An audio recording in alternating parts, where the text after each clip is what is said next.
Hey guys, Jeff Moffitt here. I'm the nurse practitioner at North Laurel Family Medicine.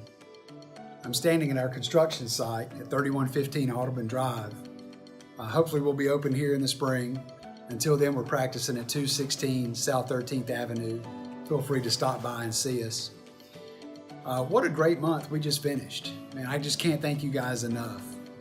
So on my last week's video, we talked about my Thanksgiving night shopping trip, and I looked at this from the viewpoint of the consumer. But what's the story from the business side? Companies are profit driven.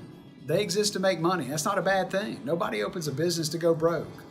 But we have to provide something people will pay for and recognize that these people want the most for their money. Now, can you imagine being in charge of one of these major retail companies?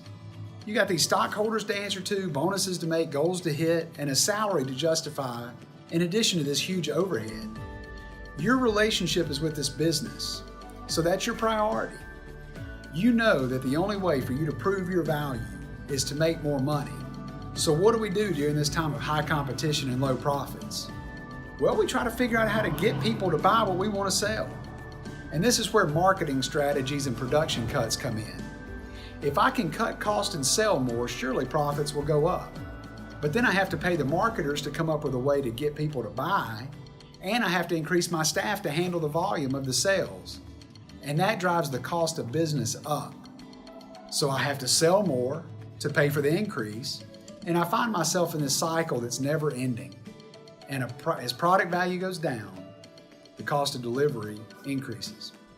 In addition to this, the owners expect to make more money, and the entire process becomes more about profits than value. And the drive means that people need to buy more stuff whether they need it or not. So businesses adopt gimmicks. Basically, they're trapped into doing whatever it takes to get us through the door before we take our money to the next door. There's a saying that says that money makes a great servant but a terrible master, and I believe that that's true. So back to our math. Our business transactions are actually equations. We're just trying to balance the equation every time we make a deal.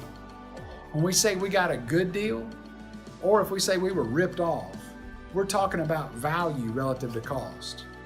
But during this shopping season, we admit that there's gimmicks and gotchas, the fine print, tricks and misleading ads that are all kind of a game that we just try to win here or there.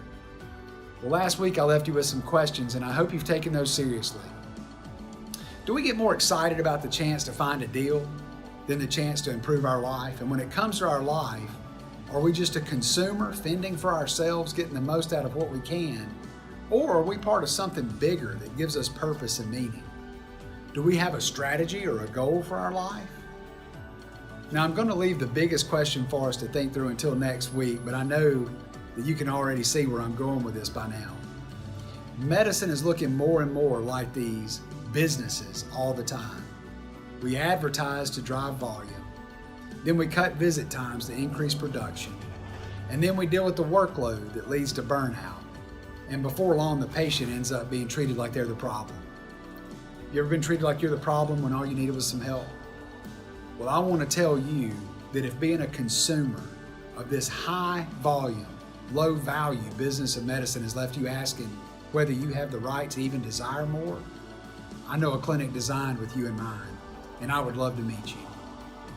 Come by and see us, 216 South 13th Avenue. Give us a call, 601-531-2200, or visit us online at northlaurelfamilymed.com. Until next week, if we can help you, just let us know. Thank you so much from North Laurel Family Medicine.